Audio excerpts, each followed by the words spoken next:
Oh, baby.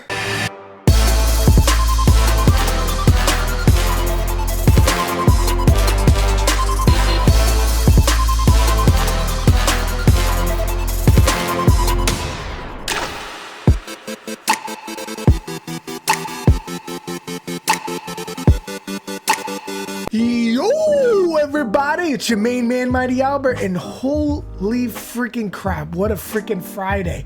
This past Friday, I'm sure you all have heard, Elden Ring came out, and boy, oh boy, did we get such a freaking doozy of a game. Now, that being said, I know you guys are probably wondering about what's going on with the PC build. Didn't you say part 2 was coming this week? Yes, I did say that part 2 was coming this week, but man, it was a little bit more challenging of a video to make, you know, splicing together all different types of B-roll and commentary. So that video will be happening, but it's going to be coming the following week because I want to make sure that the video is up to my standards, at least, because I want to put out something good for you guys. But with that being said, if this is your first time on the channel, welcome. Please don't be afraid to smack the crap out of that subscribe button and stick around because, like I said, we got that awesome PC build video part 2, whatever you want to call it, coming next week. And you know, we do all types of awesome content on this channel, so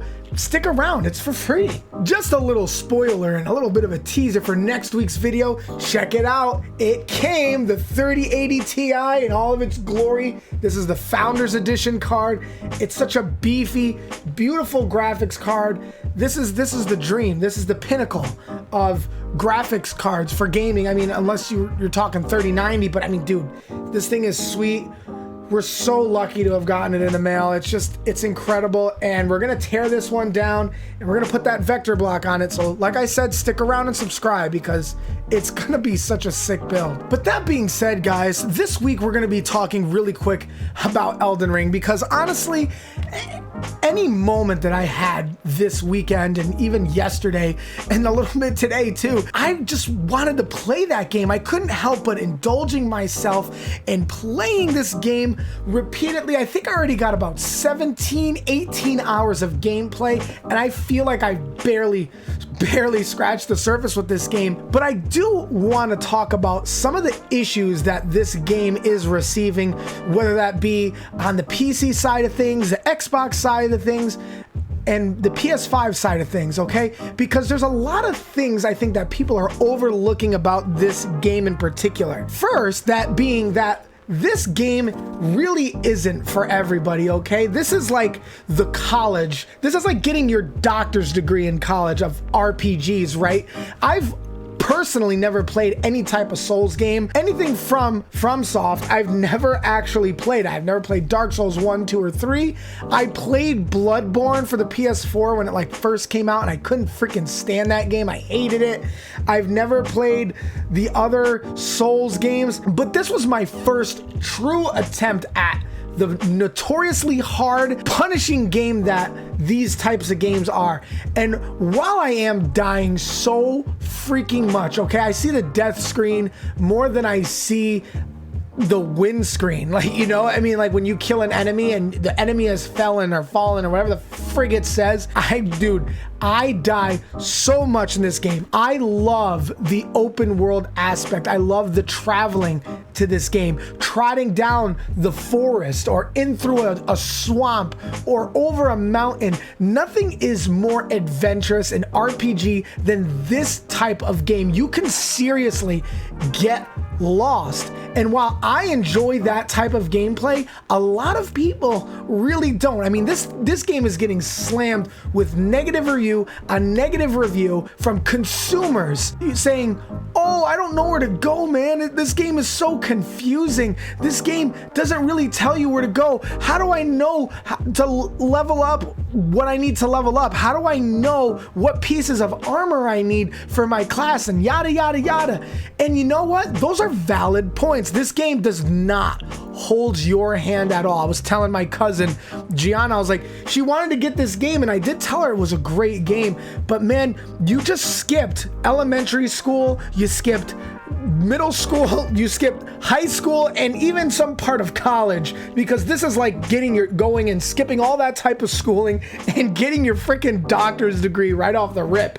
I mean, this game, even for a big RPG fan like myself, is extremely daunting. Now, why am I bringing this up? Well, as you guys know, Metacritic rated this game very highly, right? It's the highest rated game in Metacritic history, right? It's sitting at a 97, and I can't help but feel a little perplexed and a little bit speculative on why did it get such a high score? Metacritic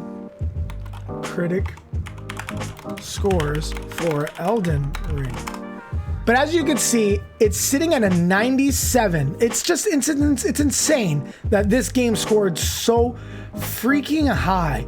And the user score is sitting at a 7.6, well, with 3,226 ratings, okay? And the Metacritic score, okay, the score that is based on 52 different critic reviews, okay? These are totally two different scores. This game by critics has been absolutely showered with wonderful, wonderful reviews. 100, 100, 100, 100, 100. The 90, what I'm showing you here is that there is not one negative review, okay? There's not one negative or mixed review when it comes to this Metacritic score, okay? It's completely green. Everything is green right down the shot. Look at how everything is 100, 97, 95. The lowest score by critics around the world is a 90, okay? An A. That's still an A game, which is why on average it's sitting at a 90 freaking 7. And I can't help but think that it's kind of bullcrap. But let us take a look over here, okay? I want to take a look at this game because this game was rated for how hard it was. And a lot of the critics said, oh, this game is not casual friendly. It's a very hard game. And they rated it on its difficulty. So let's check it out. And I think you might know, and that game is... boom, Metroid Dread sitting at an 88. Wow, and that is such a great score. I am not bashing that score. That score is absolutely incredible. But I want to show you what some of the criticisms were. You know, fair criticisms, absolutely.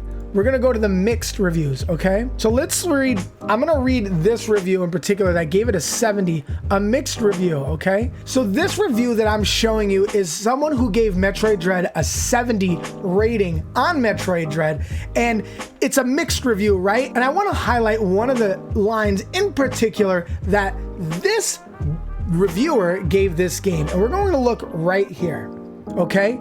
This journalist writes, there is a fine line between fun and frustrating in boss battles.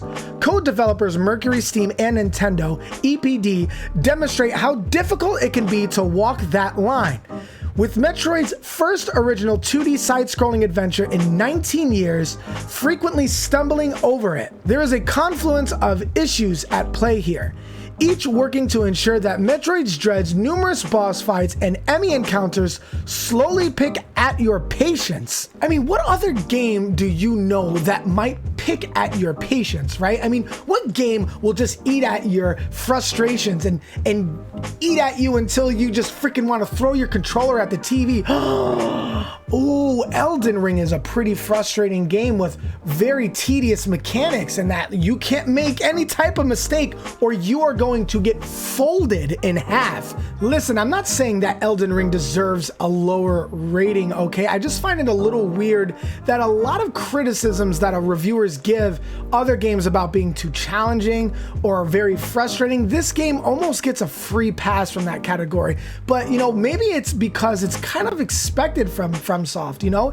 Everyone kind of expects that Dark Souls game developer to really make punishing games, okay? So that's to be expected with this type of game. But I think the real issue with a game like Elden Ring, or even, no, not the game, it's not the game's fault. It's actually these big reviewing websites like Metacritic or like other video game journalists, right? You could post up a 97 rating on any game, and that could be misleading for a lot of other players because, like I said before, this game is definitely not for Joe who wants to just come back home from work and have some fun and relax after a hard day's work, okay? This game isn't to relax, okay? You're on the edge of your couch.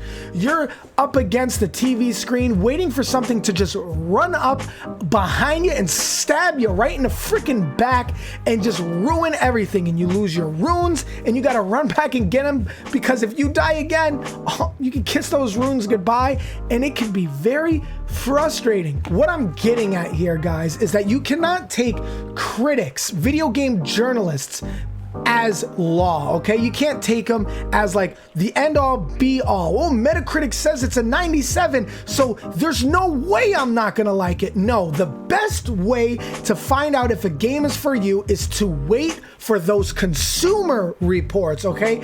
Even my opinion, you shouldn't just take my opinion on a game and run with it, okay? Oh, Albert says it's a good game, so that means I'm gonna like it. No, you need to look at other people's reviews. You need to look at other people and what they have to say about a game, and then make a decision for yourself whether that game is for you. Let's be honest, we all know that there's a lot of people who like to be big fat Richards and give review bombs to games, okay? We saw it with Elden Ring, we saw it with Horizon Forbidden West, and we saw it with plenty of other games. So you need to pick out the jerks from the pool and make your own assumption on what type of style game do I like, and do I feel comfortable playing and committing $60 to a game like Elden Ring. But that's gonna do it for this video, you guys. I think it's really important that we don't take these huge Metacritic ratings so seriously, guys, okay? You cannot say, oh, well, this game had a 97 or a 98 on Metacritic, so it's gotta be good. No, you gotta really do your research. You gotta do your homework so you don't risk burning $60 on a game that you might not like, okay? But thank you guys for watching this video. If you like this, give it a thumbs up. It helps out so much. Thank you guys once again, and I will see you in next week's video. Peace.